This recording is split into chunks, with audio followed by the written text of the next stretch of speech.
इमामों की सभा में पश्चिम बंगाल की मुख्यमंत्री ममता बनर्जी ने बुधवार को कहा कि यूपी के सीएम योगी बड़ी बड़ी बातें कर रहे हैं, वो सबसे बड़े भोगी हैं।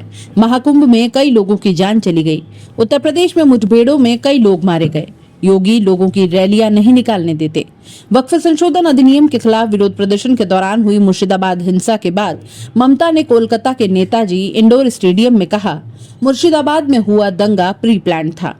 इसमें भाजपा, बीएसएफ और सेंट्रल एजेंसीज की मिली भगत थी। बांग्लादेशी घुसपैठियों को देश में बुलाकर ये दंगे करवाए गए। दरअसल यूपी के सीएम योगी ने मंगलवार को बंगाल हिंसा पर कहा था कि बंगाल जल रहा है और मुख्यमंत्री चुप है। वो दंगाइयों को शांति दूत कह रही हैं। लातों के भूत बातों से कहाँ मानने वाले हैं। दंगाइयों के लिए डंडा ही एकमात्र इलाज है। ममता ने धर्मनिरपेक्षता के नाम पर दंगाइयों को आजादी दे दी है। ममता ने कहा कि मुझे मुर्शिदाबाद में हुई हिंसा में बांग्लादेश के शामिल होने की खबर मिली है। क्या बॉर्डर की सुरक्षा बीएसएफ की भूमिका नहीं है? राज्य सरकार अंतर्राष्ट्रीय सीमा की रक्षा नहीं करती है। केंद्र सरकार को इसकी जिम्मेदारी लेनी चाहिए। उन्होंने पीएम मोदी से वक्फ कानून को रोकने और अमित शाह के नेतृत्व वाले गृह मंत्रालय को नियंत्रण में रखने की मांग की। ममता ने कहा कि मैं प्रधानमंत्री से अमित शाह पर नियंत्रण रखने का अनुरोध करूंगी। वो अपने राजनीतिक एजेंडे को पूरा करने के लिए देश को नुकसान पहुंचा रहे हैं।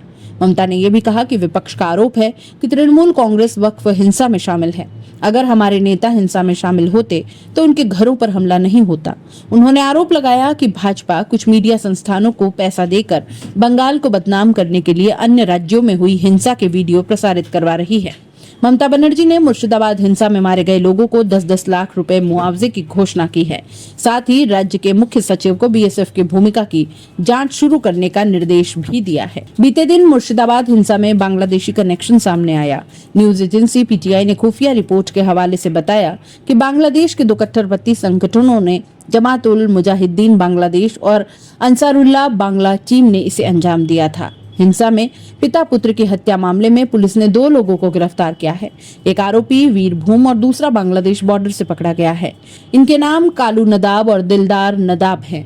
मुर्शिदाबाद हिंसा में 3 लोगों की मौत हुई है, जबकि 15 पुलिसकर्मी घायल हैं। अब तक 300 से ज्यादा लोग गिरफ्तार किए गए हैं। हिंसाग्रस्त इलाकों में केंद्रीय सुरक्षा बलों के 1600 जवान तैनात हैं।